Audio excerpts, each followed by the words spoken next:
This is Orson Welles, speaking from London.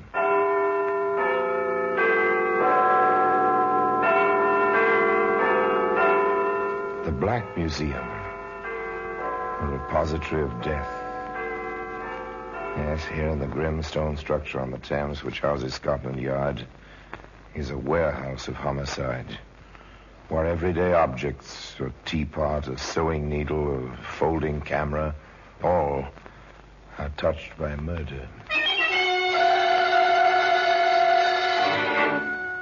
Now, here's a handkerchief, a khaki handkerchief, soldier's handkerchief. It's a common enough sort of thing during the war.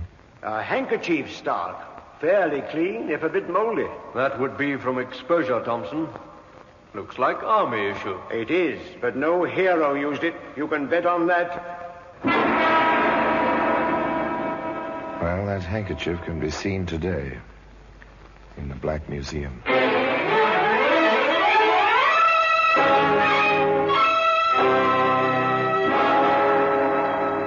From the annals of the Criminal Investigation Department of the London Police, we bring you the dramatic stories of the crimes recorded by the objects in Scotland Yard's Gallery of Death, the Black Museum.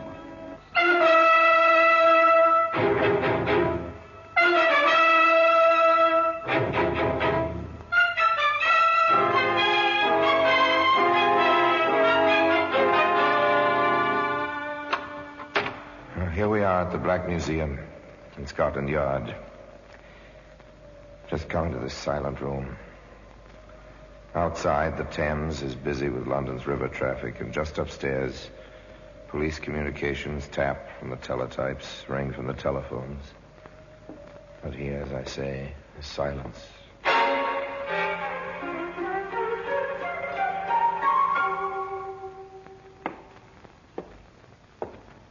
Now, here's a length of garden hose.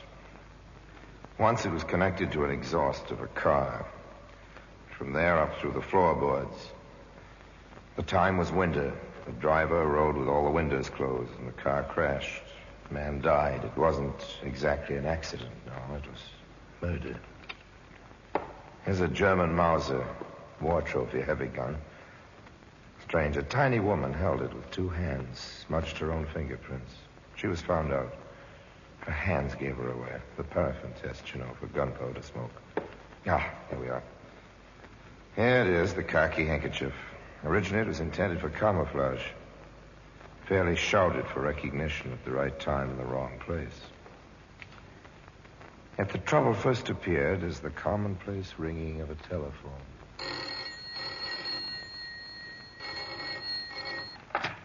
Hello? Mrs. Lyons? Yes? This is Liz Hart. How are you? Oh, fine. And you? All right. I'm a little worried, though. Kathy's so late getting home. Is she with Doris? Well, they're not here. I thought Doris was with Kathy at your house. Oh, dear. Now, where have they got to? Oh, probably stopped at one of their friends' houses. Now, don't you worry. Kathy will come home with my Doris, and both of them will be full of stories. So ordinary, so commonplace. One mother worries, the other doesn't. And later, around 6, the worrier, Mrs. Hart, Kathy's mother, speaks to her husband. You'll have to speak to Kathy when she gets home. Isn't she home? It's practically dinner time. I thought she was in her room. She's off somewhere. Oh, John, I'm so worried. Did you call the places where she might be? Hours ago. No one's seen her. Well, we'll have to wait until 6:30. Then I suppose we'll have to start looking for her. Oh, when will Kathy learn to let us know? 6:30. No Kathy. No word from Kathy. This time the telephone rings in the Hart household. Mrs. Lyons is calling Mrs. Hart. Yes. I assumed you'd call me if Doris turned up with Kathy at your house. Oh, dear, I wonder where they can have gotten to. A frantic Mrs. Hart cradles the telephone, looks to her husband. Together they leave the house, go out into the darkening street to ring doorbells.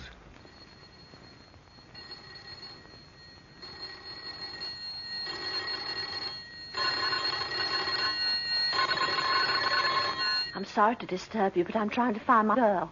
But the Carters haven't seen Kathy. Excuse us, old man, but our Kathy seems to be among the unaccounted for. No, the Bradleys haven't seen Kathy. Sorry to bother you. Have you seen anything of our girl? No, the Corbetts Haven't seen Kathy. Oh, please. I'm almost frantic. Where's my... Oh. No one has seen Kathy. No one's seen Doris. Word is getting around now. The rumors spread. The time grows later. All of Penn, rustic Penn in Buckinghamshire, is buzzing now. At the inn, the tap room is crowded. Closing time draws near. Still, no word. Penn Inn, landlord speaking. Oh, this is John Hart. Look, Lyons and I are together at my place. Do you think some of the men would help us start a search? Well, I'll ask them, Mr. Hart. I'm sure they will. Now, you stay right where you are. We'll be along very soon. Can I have your attention, men? Your attention, men. Hart and Lyons need help. They want to start a search. Now, how many of you fellas will help? After all, neighbors are neighbors. And if we can... So it begins. The long, hard search continues. It's 6 hours now they've been missing. It's dark, very, very little moon. The lanterns of the searchers move around the village of Penn through the fields and the clumps of trees in ever-widening circles. The men beat the fields. At the Hart home, 2 mothers wait and wait and wait. Yes? Nothing yet, dear. Try not to worry. Nothing yet. The sun rides high above the fields and woods of Buckinghamshire. Sun passes its course, descending behind the hills to the west. Already the searchers, hundreds of them now, have moved outward from Penn, some 4 miles outward. The night is coming on. The doorbell rings. Yes? Just on my way to the inn, ma'am, for more lanterns. Just to tell you, we'll keep at it all night, if need be. Then there's nothing yet. Night again. Now the police are in the search, and with them a group of soldiers from a nearby camp. Steadily, monotonously, the men work, their voices subdued, the lanterns bobbing and weaving over the countryside. Outward, always outward from Penn. 5 miles now, 6 miles. As the radius lengthens, there's more ground to cover. False dawn grays the sky to the east, and the morning star low in the west begins to pale.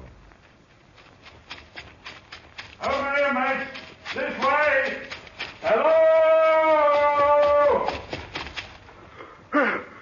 You found something, matey? I found something. Yeah? Covered up with leaves they were. Just behind me here.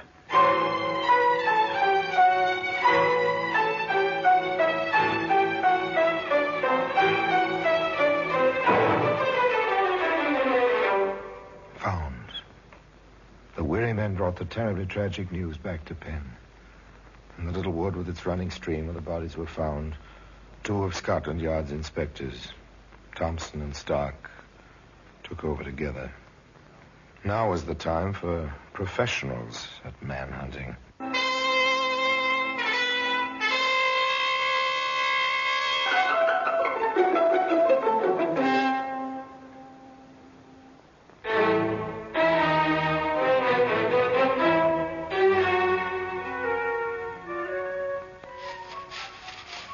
What have we got, Stark?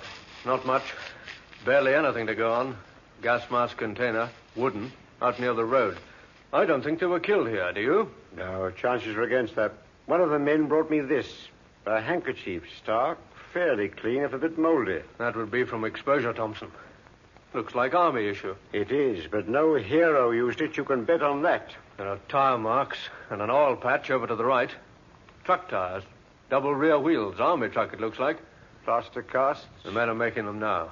Army truck, army handkerchief. Anything else? Not yet. All right, let's get out of here. We've got a killer to find.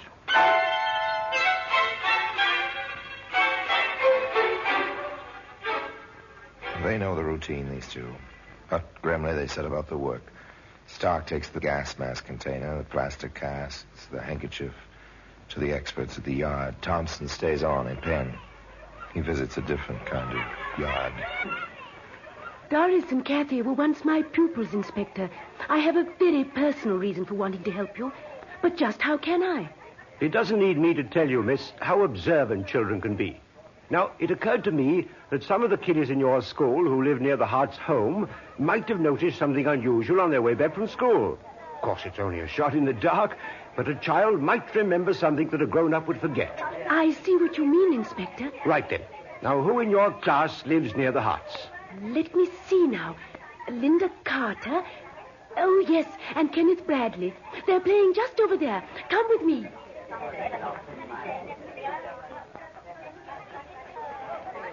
Now then, what's your name, young lady? Linda Carter. And yours, my lad? Kenneth Bradley, sir. I understand you two both live in the same street as the Harts. Yes, sir. I live next door. Kenneth's a couple of houses down. Right, Kenneth? Yes, sir. Now, I know you'd like to help me if you could. I think your teacher told you I'm from Scotland Yard. She sure did. You don't look like a detective. Detectives usually don't look like detectives. Now, let me tell you something. We're looking for a truck. A large, heavy truck. An army truck, maybe? Maybe. Why, did you see one, say, day before yesterday? Yes, sir. At the crossroads. Just standing there. Oh, I saw it, too. It was a big one. Oh, anyone in it? Just the driver. He had an awful red face, and he had glasses on with silver rims. He was sitting there smoking. Can you tell me anything about the truck? No, I just remembered the man in it. It looked like a wireless truck, but it didn't have any aerial. There were those big double wheels on the back, and a number 44 on the door, and a red and blue square on one side. And the tailboard had some letters. JB, I think. And on the front bumper there was BAT, CPM. Battery C, prime mover. Anything else, Kenneth? Not that I can think of, sir. No, sir. How old do you think the driver was, Linda? Oh, 26. You seem very sure. Did you ask him? No, sir.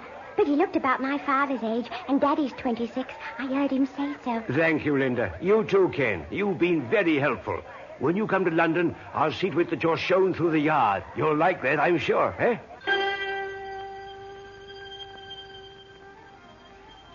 Inspector Thompson sought out his colleague Stark at Scotland Yard. I've got good descriptions. The truck and the driver. How about you, old man? Laundry mark in the handkerchief. Print on gas mask container, that's all. Anybody seen them in the truck? A man and a woman, about a mile apart, along the line from the school towards where they were found. Any numbers in the truck? Battery, regiment, and division insignia. That laundry mark's going through the mill.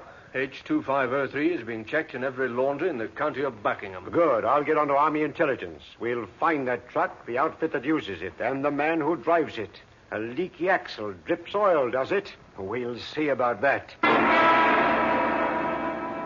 Well, that handkerchief can be seen today in the Black Museum.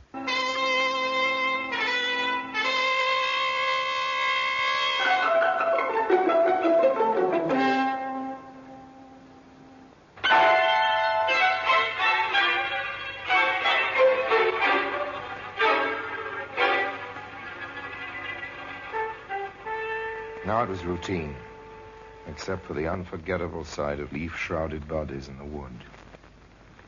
The mechanics of tracing a laundry mark are routine. Preservation of plaster casts of tire marks, that's routine, grim routine, with an inevitability about it. Pursuing the routine, Inspector Thompson called Army Intelligence and spoke with a colonel whose main function was liaison with the civilian police. Those are the details, Colonel. Well, I have it all down. Large number 44, red and blue square, JB on the tailboard. Yes. Battery C, PM on the front bumper. That's it. Sounds like one of those Fords and 6x6s we've been getting for our field artillery. I'll call you back, Inspector. Thank you. Like war, crime detection is largely a matter of waiting for information, waiting for results when the wanted alarms are sent out, waiting for a suspect to appear at a certain place. And now Thompson and Stark waited for answers to their inquiries. In a matter of hours, the answers began to come in. There's a report on the laundry mark, Thompson. Ties in with a series given an army outfit stationed about 5 miles outside of Penn Village. It begins to fit. Patiently and grimly, the two men went on waiting. Once again, the telephone. Inspector Thompson here. Colonel Gardner, Inspector. I have your information. Here he comes, Stark. Good. Go ahead, Colonel. That truck apparently belongs to the 44th Battalion Devonshire Blues. A Battery C prime mover. Where is that outfit, sir? They've been in camp 5 miles outside Penn Village. They've just been moved to Yoxford on the south coast for further field training. Thank you, Colonel. Shall I advise the CO down there to expect you? If you would, it should take us about 2 hours. You move fast, don't you? I'll tell him. And good hunting. Hope you get your man. Thank you again, sir. If he's still with that outfit, we'll get him. If he's still alive, we'll get him. Yoxford, Stark. Get a car and a driver. We're going to the country. Traffic was light and gasoline rationed England. Some 2 hours later, Thompson and Stark conferred with the major commanding the battalion. Yes, we do have a prime mover with a leaky axle, gentlemen. As a matter of fact, it's in the shed just outside. May we see it, Major? Yes, of course. This way.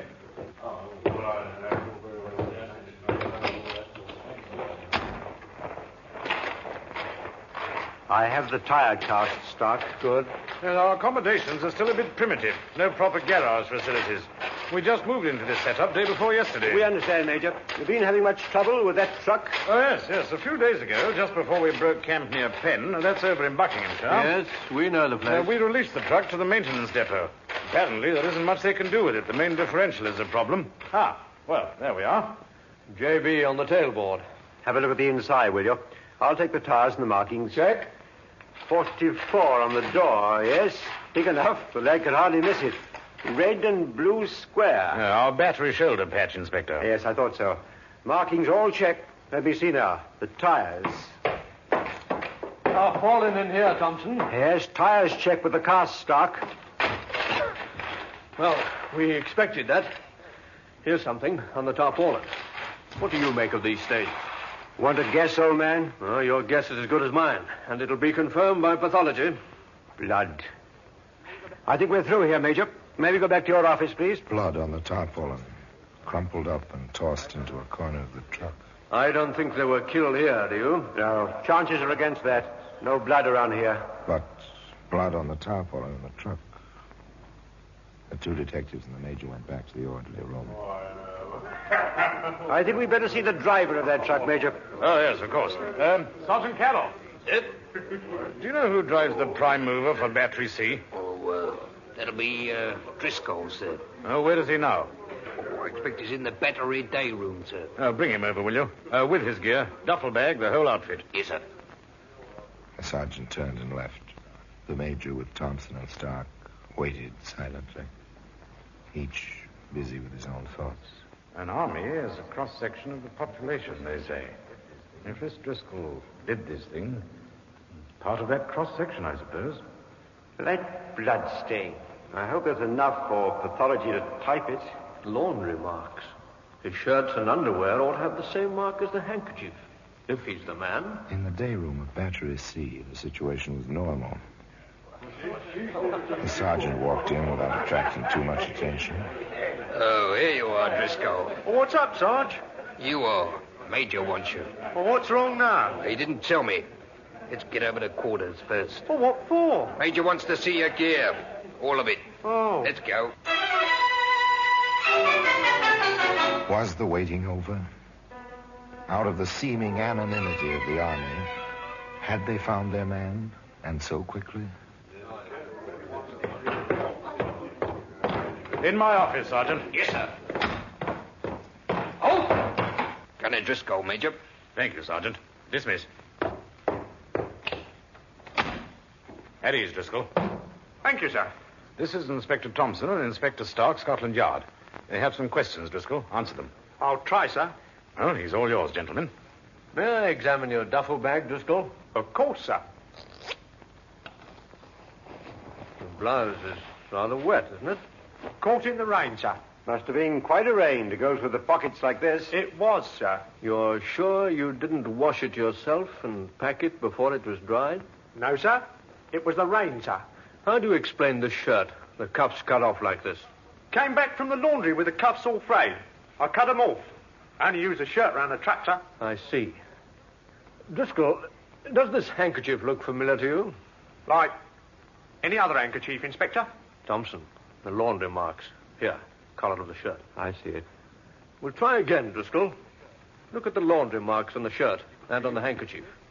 Seems to be yours, doesn't it? I wouldn't know about laundry marks. They're identical, aren't they? Have you had a handkerchief like this recently? All the army issue is the same, sir. We get a lot of trouble getting things back from the laundry. Someone else could have had this handkerchief. Rather a careless laundry, Driscoll. Sorry, sir. Yes, sir. Have a look at this tarpaulin, Driscoll. Yes, sir. What's your guess about those stains? Grease, sir. That shape? That color? Might be blood, sir. This tarpaulin comes from your truck, Driscoll. I never saw the stain, sir. Might be someone swapped this one for mine. Driscoll, where were you on the 19th, 3 days ago? Maintenance depot. Repairs. Leaky axle. Did they repair it? Well, they couldn't. Not in the time we had before we moved down here. I see. Anything else, Stark? Not at the moment. Major, we'd appreciate it if you'd hold this man under escort. There are still a few inquiries to be made. Yes, of course, Inspector.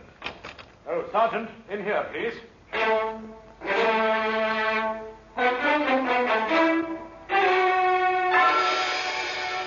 There were still the loose ends on identification on the laundry problem. Driscoll wore horn-rimmed glasses. Inspector Thompson asked some more questions.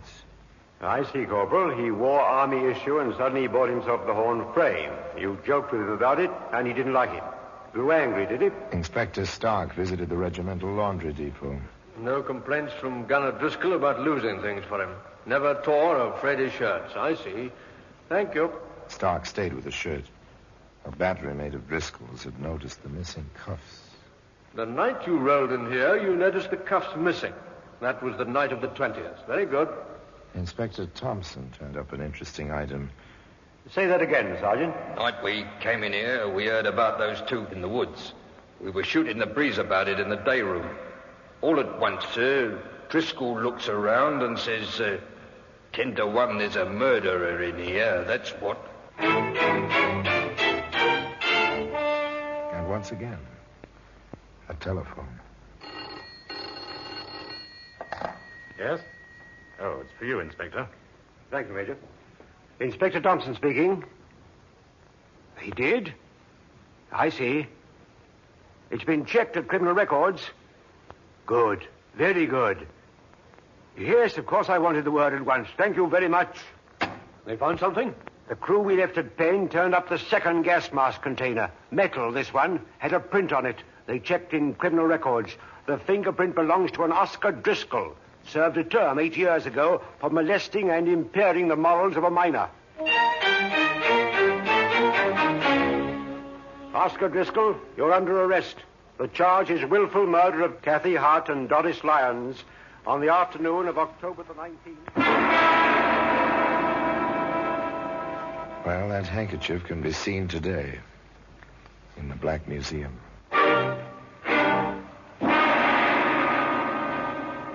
The defense, of course, was insanity. The defense tried to prove that Driscoll suffered from schizophrenia, split personality, that he had no recollection of what he'd done, and therefore no legal responsibility. The jury brought in its verdict, and finally, this man died at the hands of the public executioner. There was apparently no doubt in the minds of the jury that this man had known and planned exactly what he'd done. At any rate, the khaki handkerchief remains in its usual place in Scotland Yard in the Black Museum. And now, until next time, till we meet again in the same place, and I tell you another story of the Black Museum, I remain, as always, obediently yours.